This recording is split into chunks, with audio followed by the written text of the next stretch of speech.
बिस्मिल्लाहिर्रहमानिर्रहीम अस्सलाम वालेकुम जी। आज 28 नवंबर जुमेतुल मुबारक का दिन। नाज़रीन, दो ही खबरें और बहुत इंपॉर्टेंट खबरें। पहली खबर जनरल मुनीर के नोटिफिकेशन से मुतल्लिका। इस नोटिफिकेशन से मुतल्लिका जुड़ा हुआ तमाम हंगाम और कहां कहां किस किस से वजाहतें अब तलब की गई हैं, ये भी एक बड़ी मज़ेदार और दिलचस्प कहानी है। आपने ये जहन में रखना है नाज़रीन कि नोटिफिकेशन से मुतल्लिक मैंने बहुत ज़्यादा वीडियोस नहीं की हैं। उसकी वजह यह है कि मुझे इस बात का हमें अंदाज़ा है कि यार इनका नोटिफिकेशन हो ही जाना है, इन्होंने इसी पे सलाब बनने जाना है, तो मैंने इसके ऊपर ज़्यादा बात नहीं की। लेकिन अब मामला अजीबो गरीब हो गया है, इसने सूरत हाल को इबहम का शिकार कर दिया। कुछ ना कुछ तो अनयूजुअल है कि जिसकी वजह से इतना जो ना वो डिले है।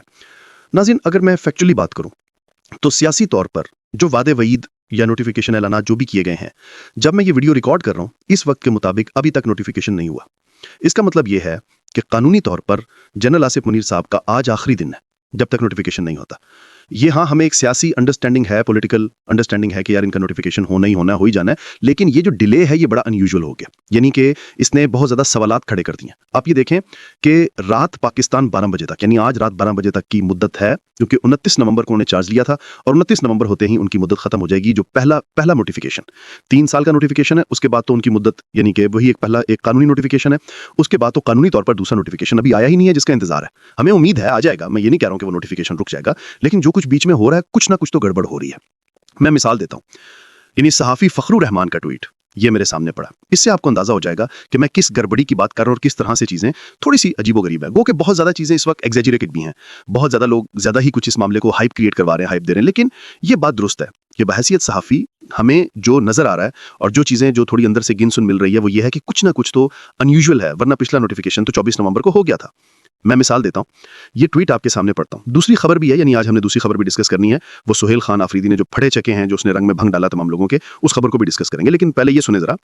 फखरुर रहमान साहब लिखते हैं कि आर्मी चीफ की 3 साल मुद्दत आज खत्म, नए आर्मी चीफ की तकर्री होनी है। खौफ यह है कि वजीर आजम तो लंदन चला गया, अब क्या होगा? मुनादी नोटिफिकेशन कब होगा? अभी तक वजारत दिफा खामोश क्यों है?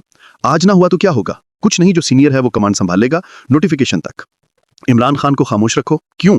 अच्छा, गो कि मैं ये समझता हूं कि इसमें ख्वाहिशात लोगों की ज्यादा आ गई हैं कि यानी कि कोई खुदा न खास्ता टेक ओवर हो जाएगा, नया आर्मी चीफ आ जाएगा, ऐसा नहीं है। हमें पता है कि at the end of the day general Asif Munir साहब का नोटिफिकेशन हो जाना है। लेकिन मेरा सवाल ये है इस अनयूजुअल डिले के ऊपर। अनयूजुअल डिले बताता है कि कुछ ना कुछ खिचड़ी पक रही है। आज इसको हम जरा सॉर्ट आउट करने की कोशिश करेंगे, थोड़ा सा ढूंढने की कोशिश करेंगे कि खिचड़ी पक क्या रही है। और हो सकता है जब मेरी वीडियो पब्लिश हो तो नोटिफिकेशन आ भी चुका हो।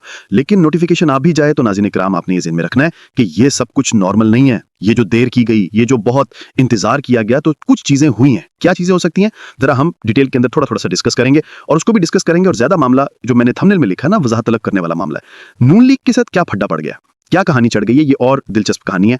और दूसरी खबर जैसे कि मैंने आपको सुहेल खान आफरीदी, चले उसको बाद में डिस्कस करते हैं। पहले हम इसी के ऊपर बात कर लेते हैं। नाज़रीन, इस वक्त आप नोटिफिकेशन से हटकर देखें ना, एक और चीज हो रही है तो थोड़ा और भी आपको नजर आता है। अभी ना कुछ माजी के कुछ किस्से कहानियां खुल रही हैं जो कि ऐन उस वक्त पर खुलना ना कुछ समझ में नहीं आता। मैं मिसाल देता हूं, जावेद चौधरी का एक कॉलम ये मेरे सामने पड़ा है। वो कहते हैं जी, मैं आपको यहां भी बताता जाऊं कि मियां नवाज शरीफ से सारी डील जनरल नदीम अंजुम ने थी। 2024 के इलेक्शन और फॉर्म 47 हुकूमत की आर्किटेक्ट भी यही थे। मियां साहब से लंदन प्लान भी इन्होंने बनाया था। मियां साहब इन्हें रिटायरमेंट के बाद नेशनल सिक्योरिटी एडवाइजर बनाना चाहते थे, लेकिन एस्टेब्लिशमेंट को ये सूट नहीं करते थे। लिहाजा मियां नवाज शरीफ के फैसले से कबल लेफ्टिनेंट जनरल आसिफ मलिक को नेशनल सिक्योरिटी एडवाइजर का इजाफी ओहदा दे दिया गया। ठीक है, अब ये जनरल फैज हमीद के बारे में लिख रहे हैं और इसके अंदर ये सारा कच्चा छिट्टा खोल रहे हैं और इस बात की तस्दीक कर रहे हैं कि वाकई फौज ने मिलकर, ISI ने मिलकर नवाज शरीफ से डील की थी और उस डील के आर्किटेक्ट जनरल नदीम अंजुम थे। आज वो रिटायर्ड हो रहे हैं तो उनके बारे में कहानियां खुली हैं। कल को जनरल आसिफ मुनीर रिटायर्ड हो जाएंगे तो उनके बारे में पता नहीं क्या क्या कहानियां ये खुलेंगे। लेकिन वो बता रहे हैं कि फॉर्म 47 के सारे आर्किटेक्ट जनरल नदीम अंजुम थे। मियां नवाज शरीफ से यही मिले थे, मियां नवाज शरीफ के साथ डील भी इन्होंने की थी। इसका मतलब है आज डॉक्यूमेंट के तौर पर जावेद चौधरी ने यह साबित कर दिया और वो बता रहे हैं कि हाँ, डील हुई थी, मियां नवाज शरीफ से डील हुई थी। और उस वक्त फौज की हाजिर सर्विस DGISI ने, यानी उस वक्त के आर्मी चीफ की, ये क्या कुछ ना कुछ तो इसमें हो गया ना, आर्मी चीफ की मर्जी के बगैर तो नहीं हो सकता। तो अब army chief general Asif Munir साहब हैं, यानी कि नदीम अंजुम के टाइम भी चीजें जो ना वो आपको पता ही है कि कैसे हुई थी। तो वो कह रहे हैं कि ये सारी जो ना वो चीजें उस वक्त की फौज ने की थी, यानी ISI ने की थी। इस बात को वो बता रहे हैं। अच्छा, इसी तरह से मिलता जुलता एक और मामला खुल गया जिसने वजाहत तलब की है। मैं कह रहा हूं आप नोटिफिकेशन और इससे जुड़े हुए कुछ चीजों को देखिए तो आपको कुछ ना कुछ आपको चीजें हिलती जुलती नजर आएंगी। एक और मामला मैं आपके सामने रखता हूं जिससे आपको एक और चीज जो ना वो वाज़ेह होगी। नवाज शरीफ साहब ने अचानक कुछ दिन पहले एक तकरीर दे मारी, जिस तकरीर के अंदर वो कह रहे हैं कि इमरान खान के लाने वालों का हिसाब होना चाहिए। अब इस तकरीर यानी कि नवाज शरीफ साहब ने तोपें बनवाई और तोपें लाके बाहर खड़े और फिर वो अंदर चले गए।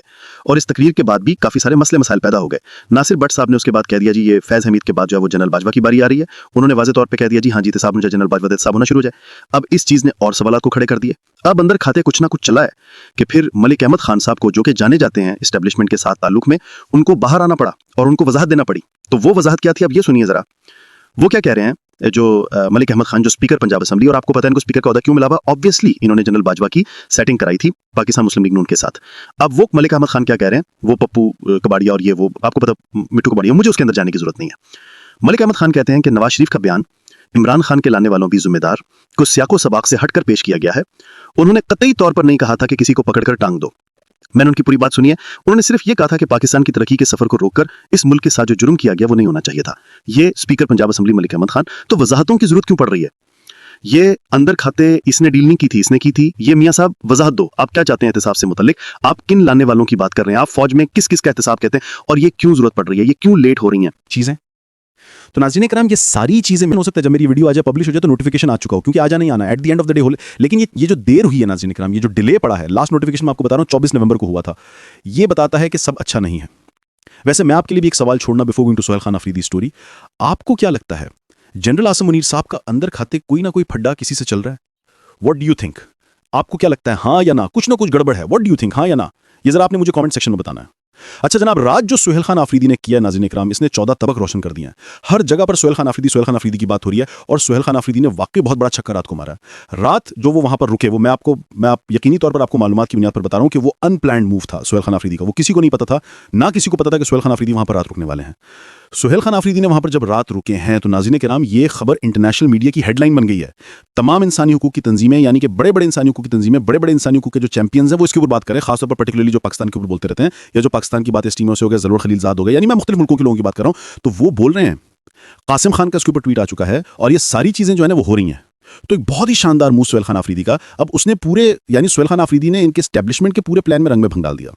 अब नाज़रीन इकराम, खबरें क्या उठ रही हैं कि आपने एक अनयूजुअल चीज देखी होगी, जब सोहेल खान आफरीदी बाहर बैठे थे अडियाला के बाहर धरने के ऊपर, तो अचानक नमूदार होती है एक शख्सियत मीडिया के अंदर, अली अमीन गंडापुर साहब। और वो न जाने कहां से आते हैं और न जाने को क्यों आते हैं, और वो आके एक बात करते हैं। वो कहते हैं कि जनाब, वो ये बताते हैं कि समझिए इमरान खान की सेहत ठीक है और बुशरा बीबी की सेहत भी ठीक है।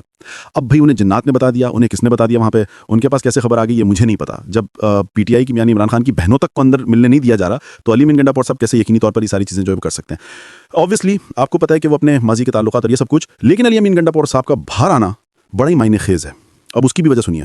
सोहेल खान आफरीदी को मुलाकात की इजाजत नहीं है, हालांकि वो तमाम रास्ते और उन्होंने बड़ा पावर शो किया। जैसे कि मैं ऐसे में नाज़रीन इकराम जाहिद गुशकोरी खबर लेके आते हैं, वो खबर भी बड़ी दिलचस्प होती है। वो खबर ये मेरे सामने पड़ी हुई है। जाहिद गुशकोरी ये कहते हैं कि जनाब यहाँ एक शख्स ऐसा है जिससे मिलने की इजाजत हो सकती है, और उन्होंने कहा जी अगर इस वक्त अपनी कोई जमानत की बुनियाद पर बहनों को इमरान खान से एक मुलाकात करा सकता है तो पीटीआई में वो सिर्फ एक ही शख्स है, जी हाँ, अली अमीन गंडापुर। हुकूमत और मुख्तदर हलकों को यह 100% गारंटी चाहिए कि जो शख्स भी इमरान खान से मुलाकात करेगा वो इस मीटिंग पर मीडिया से बात ना करेगा, और ना ही इस मुलाकात के हवाले इमरान खान और पीटीआई के सोशल मीडिया अकाउंट्स पर आएगा। सिर्फ और सिर्फ ये इमरान खान से गारंटी दरकार है जो कोई देने को तैयार ना है, और ना ही इमरान खान का सोशल मीडिया कंट्रोल किसी के इख्तियार में है, शायद अलीमा खान के इख्तियार में भी नहीं है। तो अब एस्टेब्लिशमेंट ये गारंटी मांग रही है इमरान खान से मुलाकात की। अब ये देखिए, पीटीआई वालों पर समटाइम मुझे तरस आता है कि आप सिचुएशन को यहां तक लेकर आ गए हैं कि आपको इमरान खान से मुलाकात से पहले भी गारंटी देनी पड़ रही है, यानी कि गारंटी चाहिए, इसके अलावा इमरान खान से मुलाकात नहीं होगी। तो गारंटी ये चाहिए, 100% गारंटी चाहिए कि जो अंदर बात होगी, जो चीजें तय होंगी, जो मामला होगा, वो अपने अंदर खुफिया रखने। इमरान खान क्या कह रहे हैं, उनकी हालत कैसी है, वो क्या पॉलिटिकल बयान दे रहे हैं, जनरल असेंबली के बारे में क्या कह रहे हैं, आगे का लाहेमल क्या है, ये वो खामोशी उन्होंने इख्तियार करी। और ऐसे में नाज़रीन इकराम, मैं हैरान हूं बड़े बड़े जमहूरियत के बुतों के ऊपर, यानी हमें बड़े बड़े वो लोग जो कहानियां सुनाते थे, ये वो दिस एंड दैट, वो यानी कि परवेज रशीद साहब कह रहे थे अदालती हुक्मनामा ले आए। अदालती हुक्मनामे से, और भाई परवेज रशीद साहब से अंधे गूंगे बहरे क्या हैं, मुझे समझ में नहीं आती है। हालांकि उनको अंदाजा नहीं है कि वो कब से जो है ना वो हाथ में लिए फिर रहे हैं अदालती हुक्मनामा, लेकिन उनको जो है वो समतान तहरीक इंसाफ बशमुल खैबर पख्तूनख्वा के वज़ीर आला सोहेल खान आफरीदी साहब ने एक ऐसा सियासी तर्ज अमल अपनाया है जिसमें सूबे के अवाम को गवर्नेंस देना पसे पुर चलाया गया, और सारी तवज्जो गैर कानूनी मुतालबे पर मरकूज है कि करप्शन के केस में अडियाला जेल में सजा काटने वाले बानी से ही सियासी रहनुमा ली जाए, जो कि जेल रूल्स के खिलाफ है। दहशतगर्दी के खिलाफ पाकिस्तान का एक अहम सूबा होते हुए बजाय इसके कि सूबाई हुकूमत अपनी तरजीहात अमन, तरक्की और अवामी रिलीफ पर रखती, जमाती क़यादत दिन रात इस्लामाबाद में इस गैर कानूनी बयानिया के गिर्द सियासत घुमाती है। यही नहीं, मुबैया तौर पर तहरीक इंसाफ के खातून सियासतदान की इंतहाई मनफी हिकमत अमली के तहत अफगानिस्तान से चलने वाले पाकिस्तान दुश्मन अकाउंट्स और भारतीय मीडिया पर खान साहब के हवाले से घटिया मुहिम चलवाई, जिस पर पूरी दुनिया में पाकिस्तान की बदनामी करने की कोशिश की। यह तर्ज अमल पाकिस्तान से दुश्मनी है, क्योंकि इससे मुल्क को साथ नुकसान पहुंचाने की कोशिश की गई है। तहरीक इंसाफ को चाहिए कि मुल्क दुश्मन बयानी और गलत तरजीहात को तर्क करके आप रियासत और अवाम के मफाद को मुकद्दम रखें। अब बंदा मेरा इन सोच के ऊपर मातम करने का दिल करता है। खुदा जाने इनको कब कब अकल आएगी, इनको कब अकल आएगी। बेशर्मी की इंतहा होती है। ये बेशर्मी की इंतहा को पहुंच के मुल्क दुश्मन बयान किया। अब भैया आप मुलाकात नहीं करवा रहे, आप मुल्क यानी आप मुल्क दुश्मनी कर रहे हैं या तहरीक इंसाफ वाले मुल्क दुश्मनी कर रहे हैं, तो आप मुल्क साख को नुकसान पहुंचा रहे हैं, तहरीक इंसाफ वाले मुल्क साख को नुकसान पहुंचा रहे हैं। फिर ये कहते हैं जी अफगानिस्तान और इंडिया से भी यही खबरें चल रही हैं। खौफ खुदा का, पहली बात है कि ऐसा मेरी इत्तलात के मुताबिक नहीं है, और अगर ऐसा है तो भैया आप काउंटर कीजिए, आप ऐसी नौबत नहीं आने दीजिए, आप सच सामने रखिए। ये जो अजीब व गरीब नाज़रीन काम मामलात हैं, बहरहाल जो भी इनके प्लान थे सोहेल खान आफरीदी ने उसके अंदर ठीक ठाक जो है वो रंग में भंग डाला है, और सोहेल खान आफरीदी ने बड़ा शानदार जो है वो कदम उठाया। मुझे लगता है कि सोहेल खान आफरीदी इस पूरे प्रोसेस में से एक ऐसा लीडर बनकर सामने आएगा जो कि वाकईतन पाकिस्तान तहरीक इंसाफ के अंदर एक वाज़ेह मकाम बना लेगा, क्योंकि कल रात सोहेल खान आफरीदी की जो शुरू के मामला थे वो बड़े ज़बरदस्त नजर आ रहे हैं। हालांकि मैं ये समझता हूँ कि शुरू में किसी के बारे में राय कायम नहीं करनी चाहिए, देखना चाहिए, लेकिन जिस डगर में सोहेल खान आफरीदी चल रहा है, मुझे लगता है कि सोहेल खान आफरीदी इमरान खान को रिहाई करवाने में अहम और बड़ा किरदार अदा करेंगे। आपके इस बारे में क्या ख्याल है, जरूर बताइए, अपना ख्याल रखिए। खुदा हाफिज़, पाकिस्तान जिंदाबाद।